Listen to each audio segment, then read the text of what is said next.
Nos ha parecido pertinente y necesario enfocarnos en este tema, un uso racional y bíblico de la fe.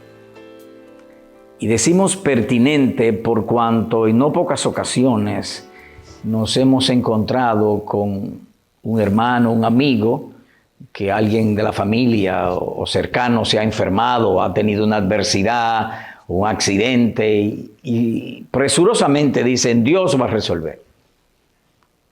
Pero ¿están ellos apoyados en lo que Dios ha hablado? Y de eso queremos hablar. ¿Y por qué?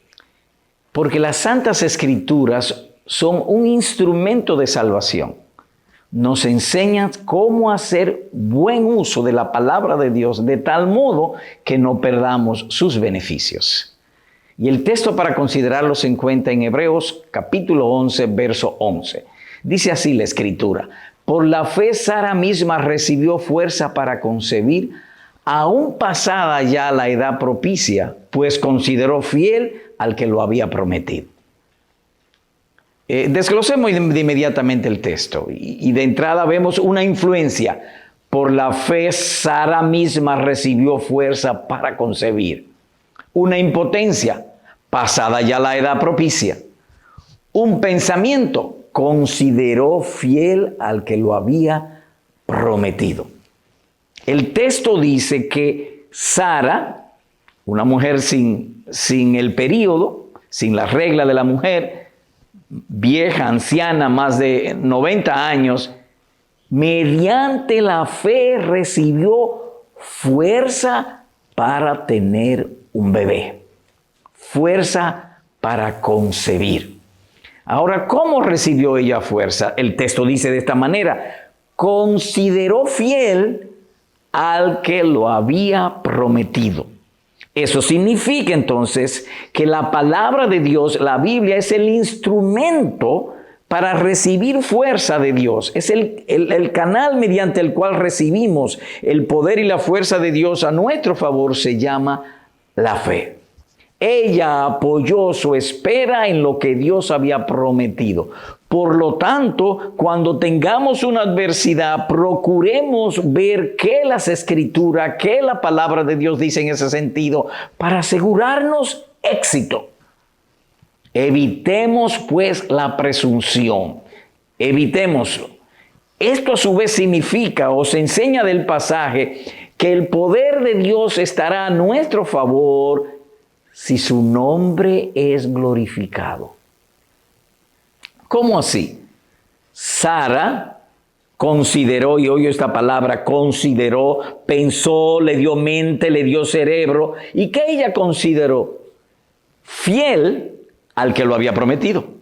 De modo que ella entonces vio la palabra de Dios y ella honraba esa palabra, si glorificaba esa palabra, venía el poder a ella.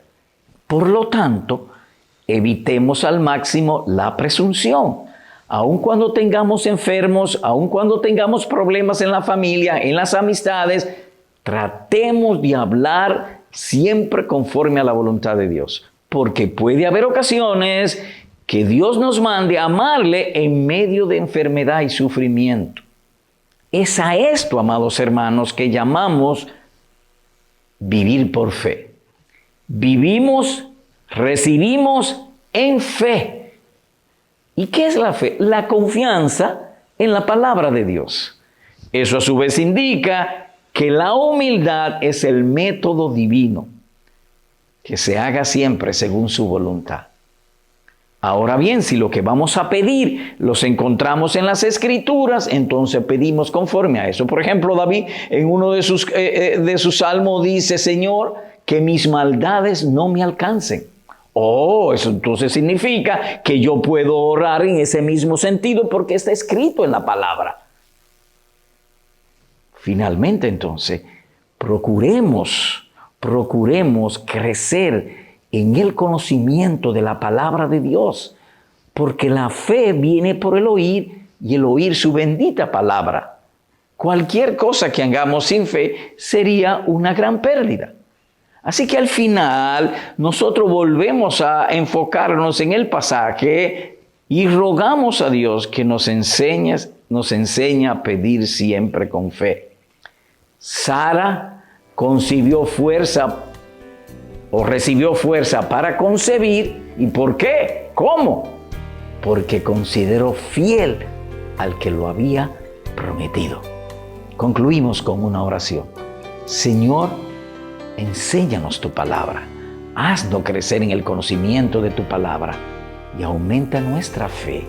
Amén.